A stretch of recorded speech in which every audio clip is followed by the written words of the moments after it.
Okay. Hi, everybody. It's Brad with Big Family Homestead and the Carolina Prepper. Yep, and we are here in pre-Homestead Nation channel launch mode, Orama. Yeah, I'm baby. so verklempt. I don't even know what to say. So basically, this is going to be really, really, really lowbrow humor. No. Actually, it's going to be kind of just unscripted. Tommy and I wanted to convey some information, tell you what's going on, just shoot the breeze. But also, and he doesn't know this yet, I've come up with a prepper game, a homesteading game that you, the viewer, is going to be involved in. I'm going to ask him a bunch of questions and set up a scenario, and he's going to have to pick and justify his actions. And so you are going to tell him if he is going to live or die. You give him a thumbs up or a thumbs down. You're going to die. You're going to tell him why. You're going to make your picks. But for right now, let's go ahead and kick it off. Tell the folks what is going on with this new channel launch. Well, this Friday, it's pretty exciting stuff. We had a lot of you folks out there say, hey, we're sick and tired of going to one channel or the other. We don't like splitting the support. We'd love it to be on one channel. So we heard everything that you all had to say, and Brad and I decided to go ahead and launch the Homestead Nation channel. Now, he put up a link in a prior video, and I'm uploading a video now that's going to also have the link in there. Please go there and subscribe to the channel, share it with your friends, and know that we're going to launch it at 8 o'clock this Friday with 7 trumpets forever. Lightning and thunder happened right then. It just happened. And also, too, here's the thing. We're in the process of creating all of the stuff that is going to be the Homestead Nation. What it's going to look like, video stuff, logos and intros and all that kind of stuff. And I think what we want to do is we want to have you guys vote on it. I've created some intros because I'm like, geeky like that. I can, type and stuff. And I can make video stuff. And I've created some. And, well, let's just say my wife, she picked one that was like way hardcore, like music that I made. And I just thought, I was surprised because I personally sided with one that was more chilled out. It had more of a homestead kind of vibe. And Tommy, which I was surprised because he kind of likes a lot of rock and roll, he went with the one that was chilled out too. And we have a few others that I think, what do you think? They should just vote on it? What do you think? Just fist fight, write it out, Yeah, probably a fight to the death would be a good idea. Like Captain Kirk and Vulcan, right? Remember that one? No. No, you don't. Sorry. I'm not even going to humor you. No, I do not. So I think we're going to try and release that on Wednesday, and then you guys just give your feedback on what you like, because right now there's no content on the Homestead Nation channel at all. So when you go there to subscribe, you're just really helping us out in terms of making sure that when we do get stuff up there, you'll be looking and listening and waiting. And so with that, now, we're going to continue on. There's going to be information interlaced through this whole thing, and we're not going to get to the game yet. But here, just some questions. I wrote some questions out. I'm calling up questions. Tommy doesn't even know. Here's the deal. I've been watching your videos a lot lately, really enjoying the progress you've been making on your off-grid cabin. Thank you. And you've been doing a lot of work on it. And here's the thing. If you're like me or anybody, it seems, where the first time you're doing something, it's always the hardest. It always takes longer and costs more and everything. Now, in retrospect, that you're coming close to finishing off the initial stages, what are some of those gotcha things that you learned that you would do differently now? In all honesty, I most likely would have bought it finished. Really?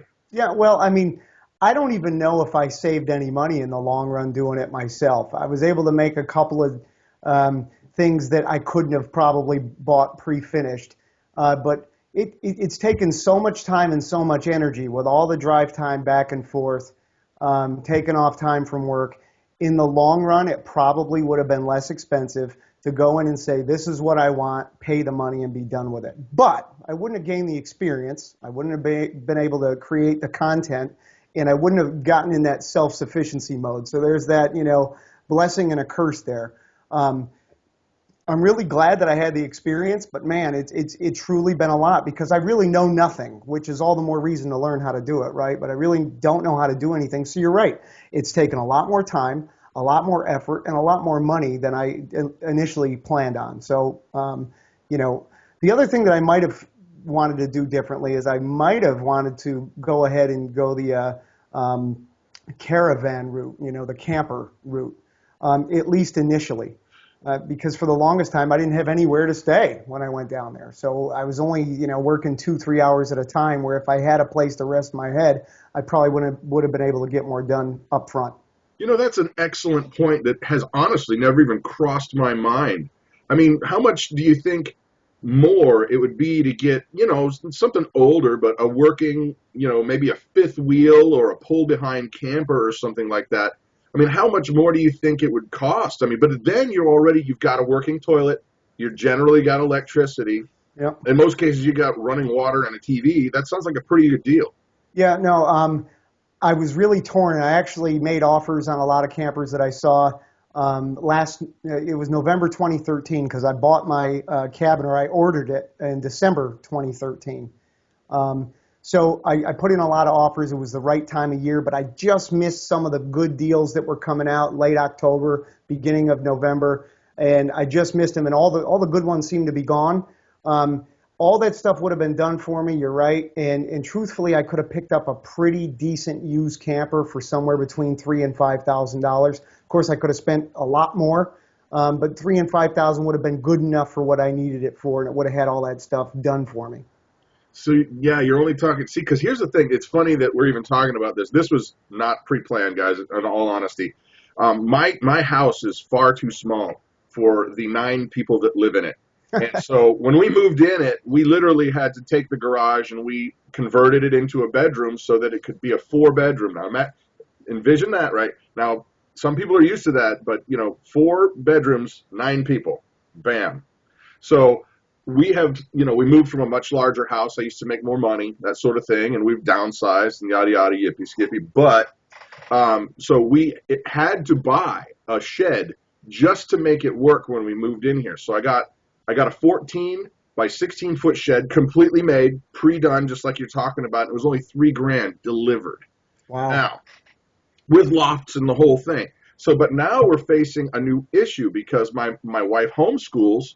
And so my little production corner of the den that we're in, because I consume like some table space and some stuff for my junk to sit on, I'm quickly getting booted out. So we've been talking about whether or not I should get another shed and converted it into a storage area / Brad's production room for all the different stuff I do.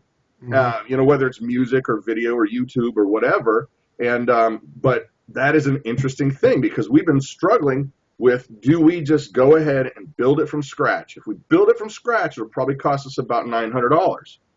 Mm-hmm. I'm not exactly the world's best building guy. My son has more skill, but he's getting ready to go back to school. Mm-hmm. So it's just funny that you would say that, and the idea of a camper never even crossed my mind, and I don't know why. Well, I can tell you why I didn't go the camper route, and it was specifically, and I don't remember the name of the channel, and I think they changed it since then, but there was a channel of a couple up in Canada that bought a brand new camper and put it out in their off-grid land. And man, they built this nice addition off the back where they had a wood stove, and they spent most of their time there, but they would go and actually climb through a window, which was crazy, to get into the camper because there was so much snow outside. Oh, jeez. So they'd climb through the window, and the kid would sleep inside while they'd sleep out in the addition, and they'd cook inside there in the camper. And I saw that, and I thought, you know what? If something were to happen while I was waiting to get this structure, this cabin, am I going to freeze me and my family out in this camper? And the answer is yes. I couldn't adequately heat it. Yes, I'm in South Carolina, but yes, it does get cold, and there's a couple of months out of the year where it's, not uncommon, especially at night, for it to go down below freezing. So for me, I just kind of ended up going, okay, let's skip that middle step of getting the camper, because that would be probably temporary to get the actual cabin. Let's skip that middle step. Again, everything's a plus and a minus. The other minus is if I had a camper, I could pull that anywhere. So if I wanted to go on a trip or go camping or whatever, I'm actually now looking for a piece of property that I can homestead, and that would be the first place I could have brought the camper there. So I may end up still getting a camper at some point, but looking back, that might have been the better option. But now that it's over, it's been May of 2014 is when I had this thing delivered. So I guess we're coming up on a year and a half now. I'm finally getting to the point where phase one is going to be complete, but I already got my eye on phase two. I mean, I'm not done. That's awesome. All right, now switching gears just a little bit. We have done, what, about 15, 14 of these interviews with different people? Yeah, I think we released 13 or 14 of them now, something like that. Oh, man, and there's 2 that we still have to go, maybe 3 Yep. yet to be released. Right. I mean, a wide range of topics. Yep. One that you guys, the viewers, do not know about yet. Geo stuff. I don't want to spill the beans on it, but this lady's an expert on literally chemtrails. And as odd as that might sound to some people that are watching this, other people go, yeah, what's the big deal? But she's an expert on the subject, ranging from topics like that all the way to like growing in faith farms with Doug and Stacy, who are doing it for real. They're out there homesteading. It's like 1700s style. And so my question to you is, I mean, it's been a pretty interesting journey just meeting all these different and unusual and interesting and unique people. What are some of your standout moments? I'll probably never forget the first one we did with Josh from Redneck Homestead Channel. I thought that was pretty neat because he came right out of the gate and was just like, bam, this is what I think, and I don't care what anybody else thinks of that. Both barrels. That was awesome. But each and every one that we did, I think was pretty unique. The name of the show is the Homestead Nation show, and so that might make you think that we're only going to be talking about homesteading. But no, we talk about prepping, we talk about homesteading, we talk about self-defense. We talk about things because what is prepping and homesteading? It's kind of a collage or a cornucopia of a bunch of different topics. There's so much overlap there. So, we talked about homeschooling with Southern homesteading. We talked about self-defense with contingency preps. There's some faith put in there through from a couple different interviews we had. Life in Farmland was a young couple out there on the homestead giving it a go and making real progress out there. Dirt Patch Heaven, they were all really good and unique in their own way. So they were all standouts. Nah, you're politically correct. You're a No, seriously, they were all really good. I agree with that. I was just kind of hoping that you'd go, well, this really, but. BC Truck was cool to have on. I really dug him. Dude. Yeah, he was cool. And Prepper Nurse 1, I've been following him since, the first 300 subs. So it was kind of cool to have him on because he's one of the people that I started following early on. So it's been nice to see the journey. That's what I like to see on YouTube is you're able to see, if you start early enough, kind of a starting point, a middle point, and then the forever point if it keeps going. So it's kind of neat to see people's progress. I think that's one of the things that people like about my channel when I show the updates on the off-grid cabin. They're like, oh, cool, it went from this to now we're here. So I like that too. That is really cool. All right, so you ready to play my game? Let's play, Wink. Let's play, Wink. Okay, let me call up my rules and regulations. Everybody's got to check the box saying they approve. Okay, here's the deal. This is what's going to be. I'm going to set up a scenario for Tommy T-Bone. I think that's going to be your rap name. You're T-Bone right now.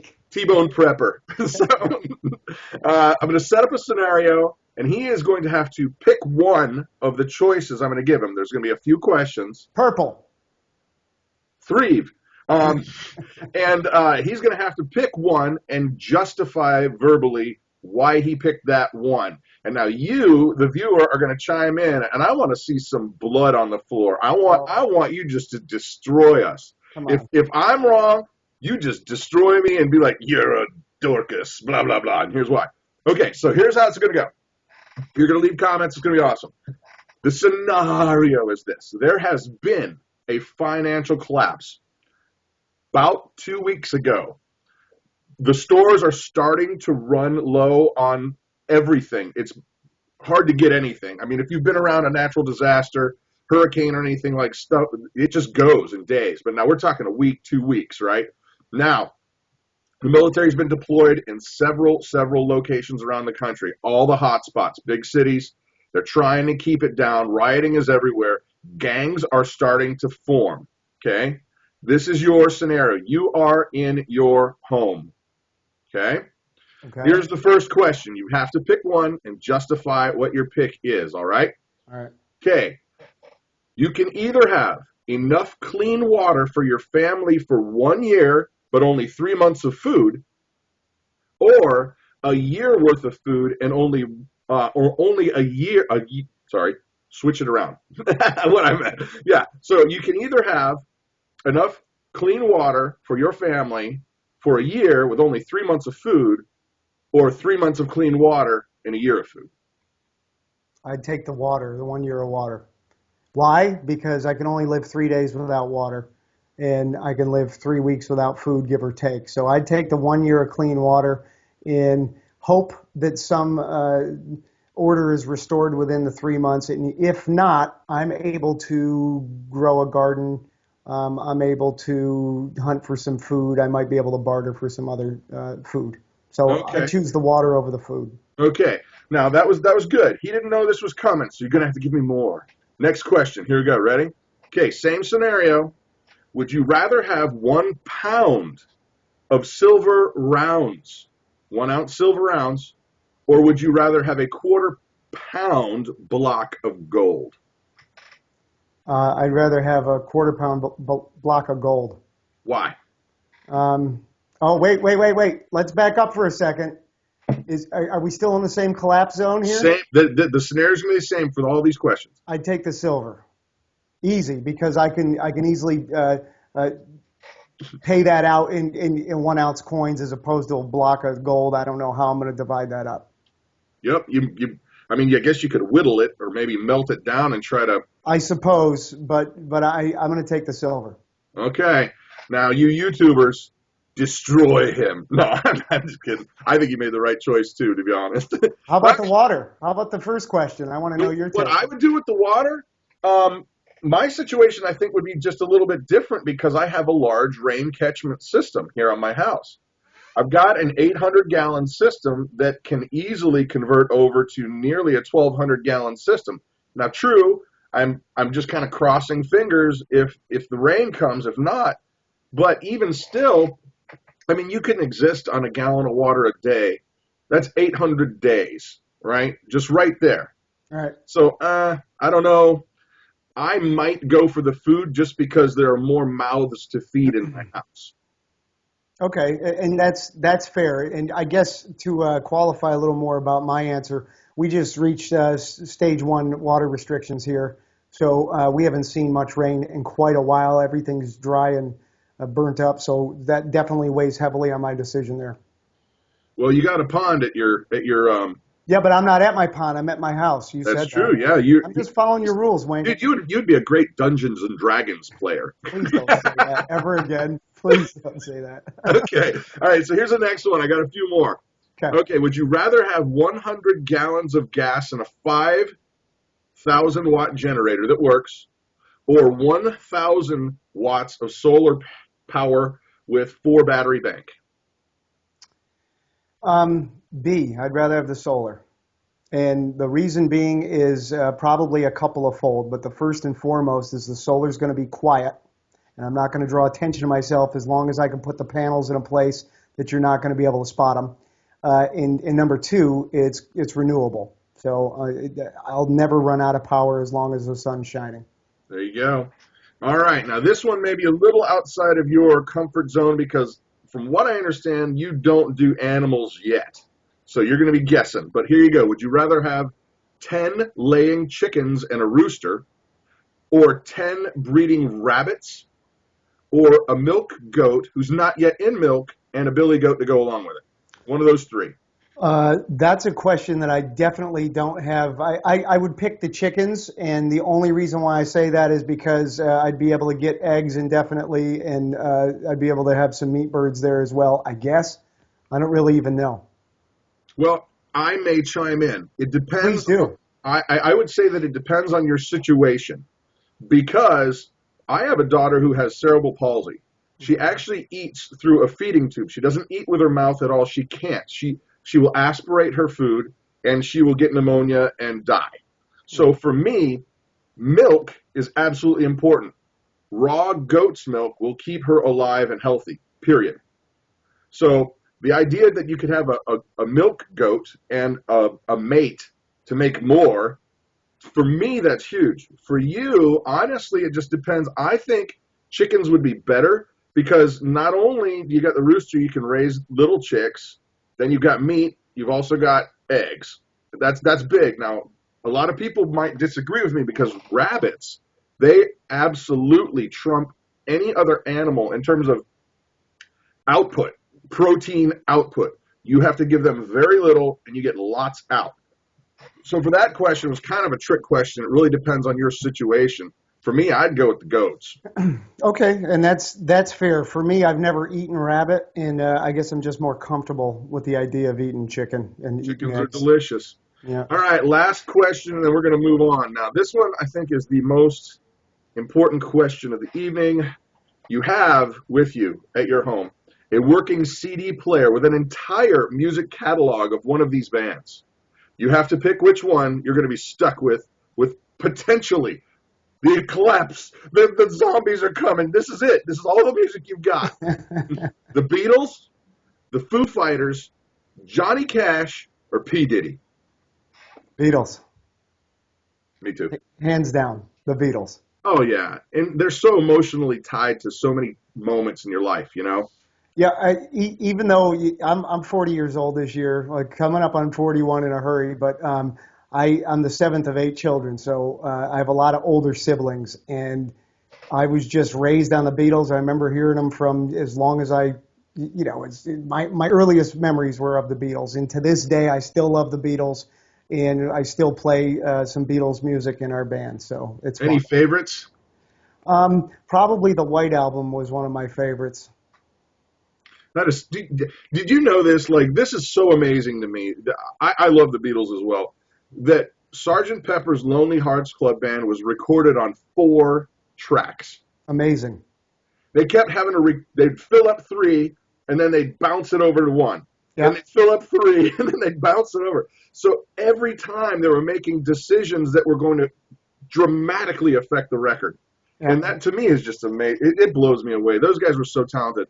Actually, side note thing, the BBC, if you're a Beatles fan, sorry if you're not, sorry to be wasting your time, but if you're a Beatles fan, the BBC a few years back found a bunch of modern bands and said, okay, you think you're all fancy pants, right? Well, you're going to go ahead and record a Beatles track with the same technology that they had, period. Same machines, same everything, same microphones, and let's see how you guys do. And most of them were just horrific. They couldn't do anything. I mean, popular big bands. Yeah.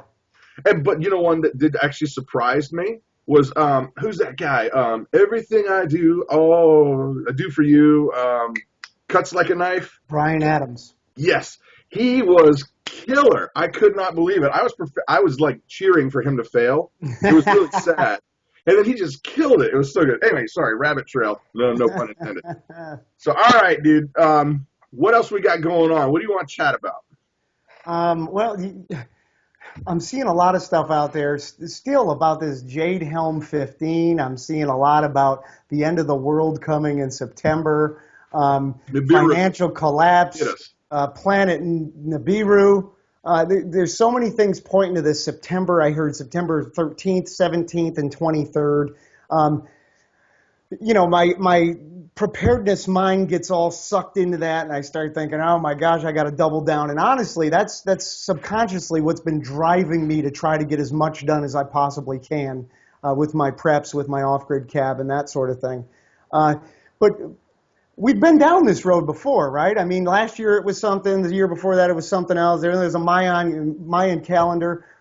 Is this the for real year? Is it going to happen this year? Or is this just another false flag rabbit trail?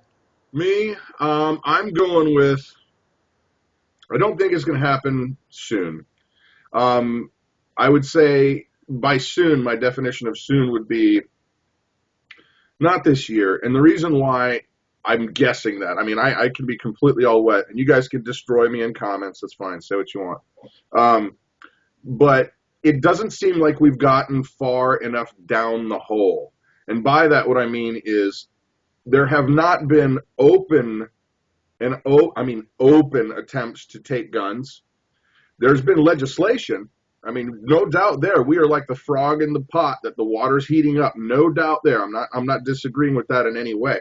What I'm saying is that you don't see martial law happening. I mean, when was the last time it happened? Was it during Katrina? I mean, Well, no, during the Boston bombing. that's true. That's true. And they did lock everybody down and forcibly searched people's homes. Yeah. But I think that you're going to have to see a lot more of that kind of stuff happening before people would be willing to just go, okay, I'm going to a FEMA camp or whatever. I don't think that we're far enough brainwashed yet. I think it's definitely in progress. Well, how about, and I'll play devil's advocate, how about on the other side? I think they're very concerned about the fact that we have this wonderful internet. Yes. And I think they're very concerned that more of us are waking up every day. So not only shows like this. Right. So not only are we not brainwashed enough, and I think that's open for debate. I think if you walk around and look at the zombies out there, there's plenty brainwashed enough. But there's more and more of us that are awakening to the realities of the world. So they may be thinking, hey, we hit peak brainwash here a year ago or 2 years ago, and now we're getting to the point to where there's this momentum building. We better do something sooner rather than later. So here's what I would say about that. I don't know if September, whatever, 2015, I don't know if this is the month that we're going to see the collapse happen. What I do believe is that everything is so fragile that anything could break this thing down. Yeah. Anything. And it could happen in breakneck speed. So I'm operating under the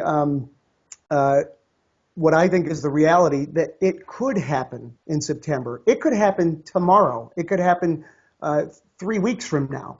So I'm just operating under that assumption that, hey man, this could happen right now. So I want to try to get everything ready as quickly as possible in case it does.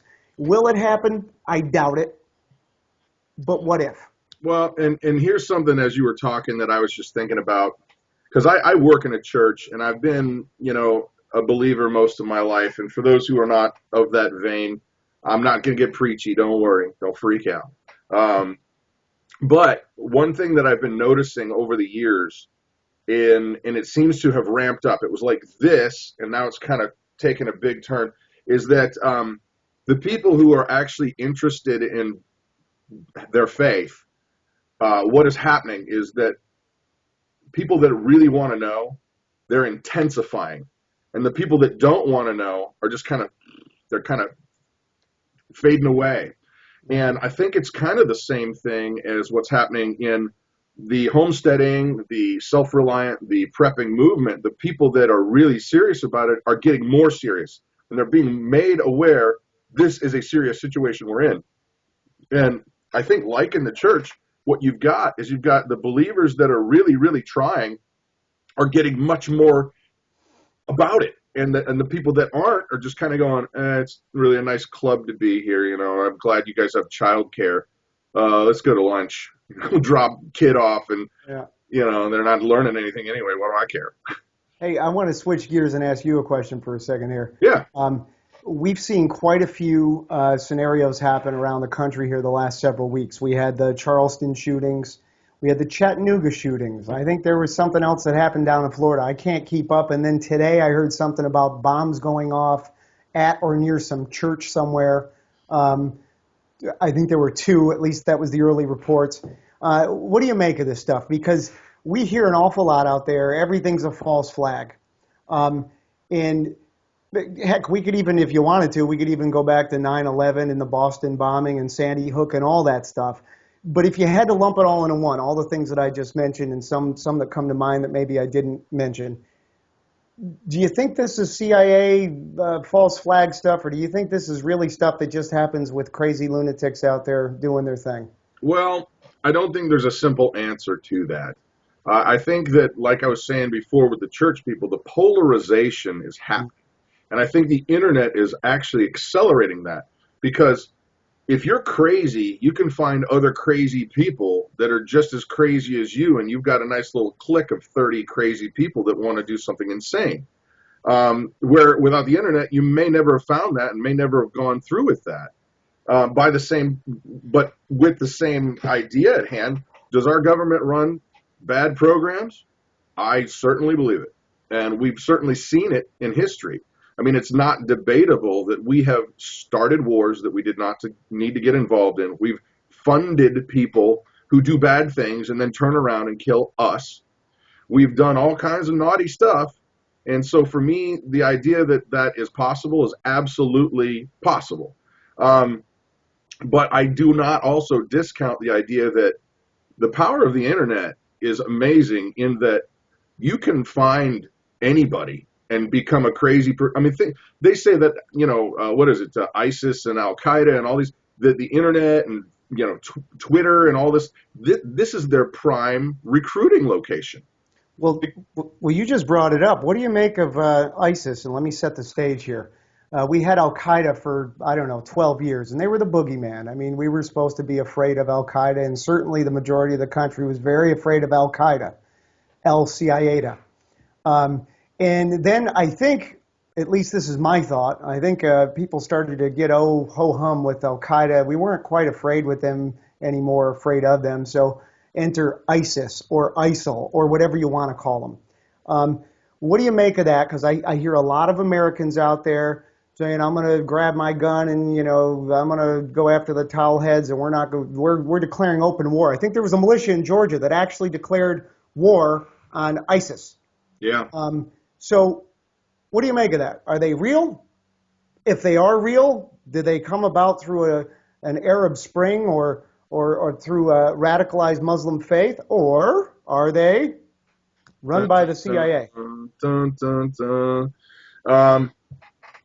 Man, who knows? We're lied to so many times. That is the one thing I'm sure about, that I am lied to every day, day in and day out. You turn that TV on, you're going to be lied to 5 times in the first 5 minutes or more. I get a kick out of watching these commercials. It's really funny watching, TV with the family. We watch less and less TV as time goes on, just because I just freaking blow a gasket. I mean, you can't watch a sitcom without seeing all kinds of illicit sex and all this kind of stuff and just nasty innuendo. And then, but this is what I was getting at. The funny part. No, that's not right. But anyway, is the drug commercials. Oh, I love it. We just sit and make fun of them because it's like they tell you there's like some happy couple and hey, you won't get shingles anymore, but you're probably gonna die of a brain aneurysm. Yeah, And it's like they spend more time telling you what this thing is probably gonna do to you than what it actually will fix. And then even that, it's like, it's really not that big of a deal. Are you tired of having yellow on your cuticles? Okay, but it might kill you with a brain aneurysm. Right. And so, to get back to the question is, I don't know, man. I mean, there are so many things out there that are possibles. Is our government capable of doing nasty stuff? Absolutely. Do I think they've started wars that we did not need to be in? Yes. Do I think that this could be something that we initialized and is now out of control and they can't manage? Probably. But who knows? I mean, mainstream media is not your friend. They are there to make a buck. They are there to sell advertising. And if the word in media is, if it bleeds, it leads. And to go back to your point, if there's not a bigger boogeyman, what are we scared of? We're not scared of. Then why would I give up my rights from the TSA groping my children? Right on. But even worse than the media with it, if it bleeds, it leads. There's so much evidence that shows that they will run the stories that government officials want them to run, and they won't run the stories that government officials won't want them to run. And that includes corporations, too. I mean, many large corporations have way more say than you would think over what goes into a story or what doesn't go into a story based on how much advertising dollars they spend with that company. So, but even more than that now, we have alternative media that is just growing leaps and bounds. But even some of the alternative media sites are getting to be financial powerhouses, and it makes me question how much of that I'm reading is real and how much of that is sensationalized. And I'm not going to mention any names. I'm sure as we're talking about this, a certain channel popped into most people's minds. I want to fight those. Yeah, I'm sorry. You know, and they're pushing new male vitality and all these other supplements and whatnot. So, so it's getting harder and harder to figure out where you can go. What I do know is I can't trust CNN, Fox, ABC, NBC, CBS. I do know They've that. got an agenda, and they're there to make money. Sure. But I also know that some of the sites that I see out there in the alternative media space, they're doing the same thing on the other end of the spectrum. Yeah. So, you know, what? I was just going to say, who knows, man? I mean, that is the double-edged sword of the internet. It's really funny because the government wants to clamp it down and control the information that goes out because they don't control it. It's the wild, wild west of information. You could make up anything and say that, well, you know, I've been a neurosurgeon for how long? And, you know, I mean, and this is what I recommend, super male vitality. Right? It's interesting you say that, though.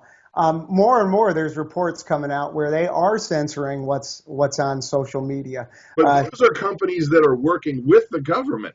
Yeah. Like YouTube. Right. Like right. Facebook. You know, they have provable connections that these controls happen. But I find it's a double-edged sword because, yeah, you can get your nut bars out there and they can say whatever about Planet X or whatever they want to say.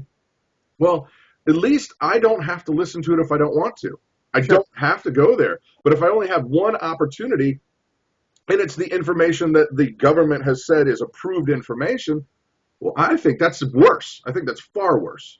Absolutely. I'd rather sift through the nut bars and make up my own mind. Yeah, no, I want the choice. I want all the information available, and I want to be able to make up my own mind. No question about it. But what was the one single event? Like, what was the thing that just kind of snapped you out of your sleep? You know, mine wasn't a single event. It was a process. If there was a moment where I was like, oh my God, I think it would be when I realized I had already been keeping bees. I just thought this was cool. I think God honestly put this on my mind. He started drawing me towards a more self-reliant mentality. We got our bees, and then we got our chickens, and we got a garden, and this is all in a very, very wealthy area of Cincinnati, where I used to live. And we lived in an area that I could never afford to be there, but it was part of the deal that I worked at this church, and we got to live there as part of the deal. Well, we would never be able to afford that. But it was after that when it dawned on me, we actually had a bad crop. We got some bugs came into our garden. It wasn't a big garden, but it probably could do maybe, 30, 40% of our food needs. If we just said we have chickens and we got eggs and we've got this garden, it would probably do all of those things, maybe combined 40% of our food needs. Small. That's huge. No, that's huge. Well, and it was awesome. But then we had this nasty bugs, and then deer came through, and then rain. And our garden was decimated. And I was like, it just hit me because I had been listening to some of those channels and listening to all that information going, you know what? I have no way to feed my family for more than a week. Wow. No way. And I was like, oh, I got to get to Costco and get a bag of rice now. And that was it. And then it was like, well, how much do we really need? And then we really sat down. And what we did was we kind of went into what I think a lot of people do. They go into that freak out mode and they're like, I have nothing. I'm completely unprepared. And so they throw everything at like a prepping mentality. Mm-hmm. And that's what we did. We switched gears. We were kind of set up as a homesteading mentality. And we switched gears. And then after we were like, okay, we have enough to survive for a few months, maybe 3 months, 4 months. We should probably learn how to grow stuff. That's a good idea. Wait a minute, No, we need to remember how to grow stuff. Right. That's kind of what it was for me. What was it for you, man? I mentioned this in the past. It was watching that documentary Zeitgeist that really talked about how money was created in the Federal Reserve System. It really opened my eyes to how the whole system was is a sham. But Shortly after that, I started, of course, when you watch those documentaries, the whole 9/11 inside job thing starts popping up. And I lived in New York, and I actually spent some time, I worked in World Trade Tower 2 the year before, I'm sorry, it was 2 years before 9/11 happened. So it was 1999. And I was up on the 62nd floor of the South Tower, Trade Tower 2. So I had some connection to that building, to New York City, so on and so forth. As I started watching some of those videos, I did not believe that it was an inside job. I believed our government. I believed George Bush when he stood up there, had his arm around that firefighter and said, the rest of the world is going to hear us soon. And I was gung-ho for all that. But as I started watching this, and it wasn't the first documentary, but each one gave me a little bit more information that kind of drew me in to look at things closer and closer and closer, until it got to the point to where I ran out of excuses for the story that was presented to me from the government, the official story, where the evidence, in my opinion, stacked up so high on the fact that it didn't happen the way they said it happened that I couldn't deny it anymore. And once I came to the realization in my mind that it did not happen the way they told me that it happened, my world changed forever. I can't look at anything the same way ever again. Wow. That's my story. I'm sticking to it. Yeah. Nice segue, dude. I think it's time that we might say our sayonara kind of things for this video. Last words, and I'll wrap up. What do you got for us, Broseph? Well, again, I just want to say, don't forget to sub the Homestead Nation site channel, the new channel, and also check out the store if you haven't already. We appreciate the folks that have gone on there. We do track it and see that there's a lot of traffic on there, and definitely appreciate the folks that went ahead and decided to make their purchase through our store. It helps us out. And one thing about that, too, here's the thing. First of all, guys, nobody's getting rich off this. This is just helping us. I mean, we literally, I think, have made, honestly, I swear, $2. And I'm not lying. It is not an exaggeration. It's just a way to help offset stuff like the internet costs. It's just stupid stuff. And we're really, really grateful. But what I wanted to mention, too, is it's just really a shell. We've kind of stocked the store with stuff that either Tommy's bought or I've bought or people have requested. And that's what I was getting at. If you're going to buy something on the internet and you're already going to buy it, I'm not asking you to go and browse and like, hey, I'm going to buy a bunch of stuff from these guys because they're ruggedly handsome. And that's a good reason. But don't do that. If you're going to buy something anyway, shoot us an email or a comment and say, hey, put this on your site. I'll get it. And that will help us out. Don't go and buy stuff you weren't going to get. We're not out panhandling. We're just looking for a little bit of help and assistance to help bring you guys stuff that you like and content that is valuable. So please continue on. I just wanted to add that. No, I'm done. I'm done. All right. Well, then here. I'm Brad. And I'm Tommy. Homestead Nation. Rock and roll. Bye. Peace. Let me shut it off. And you said